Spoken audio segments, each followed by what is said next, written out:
One of the interesting conversations I get to have with prospective clients of Opus, or even some of the managers that we work with right now, is whether or not the behavioral profiling process that we go through, and behavioral profiling, I think in general, does it work to broaden the scope of candidates that you deal with, or does it reduce the scope of candidates? And my response is, it can do either one.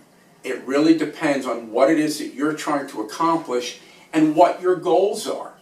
In a perfect world where you're looking to hire one person and there are 20 qualified candidates, you might be able to just hone in and say, well, I want to hire the one of these 20 people that has a particular personality style because I know that's the easiest style for me to work with. It's the easiest one to get trained and get on board, and so on and so forth.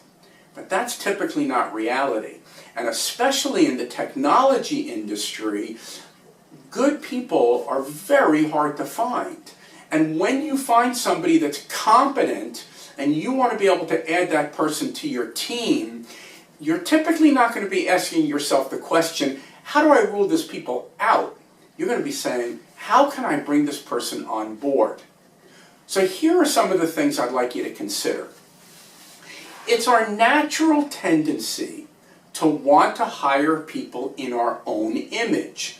If we are friendly, we want to hire friendly people. If we're aggressive, we want to hire aggressive people. And if we're detail-oriented, we want to hire detail-oriented people. Well, guess what?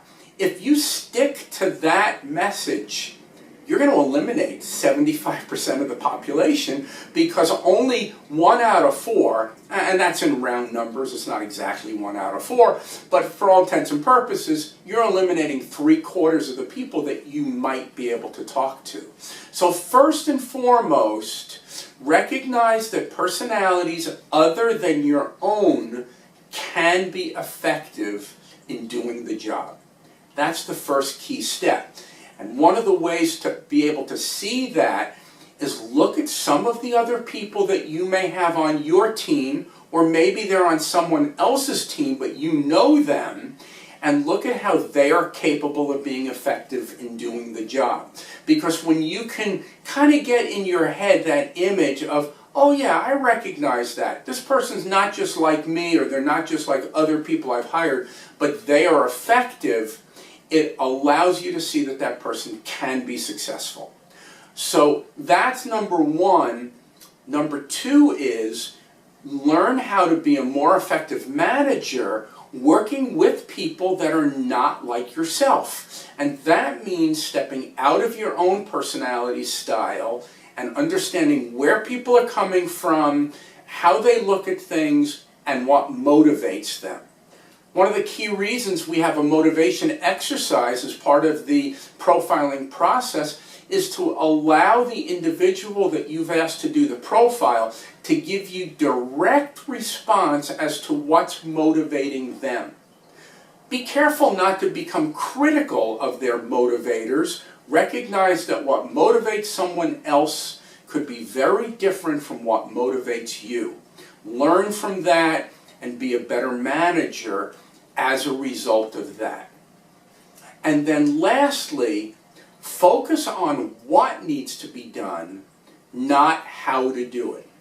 Because if you focus on the how to do it, then you're going to focus on how you would do it. You say, well, here's how I would approach the prospect that's not returning my phone call. Here's how I would respond to a situation where I'm not able to get to the highest level of management.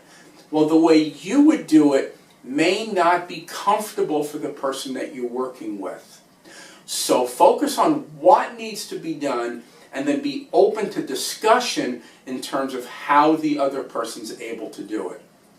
If you can do this, if you can look at other personality styles as being effective, learn how to be more effective in managing people that are different from yourself, and focus on the what versus the how, you'll broaden your prospects of candidates that you're going to be able to talk to for any given job, and broaden the number of people that you can in fact hire and have be productive, happy members of your team.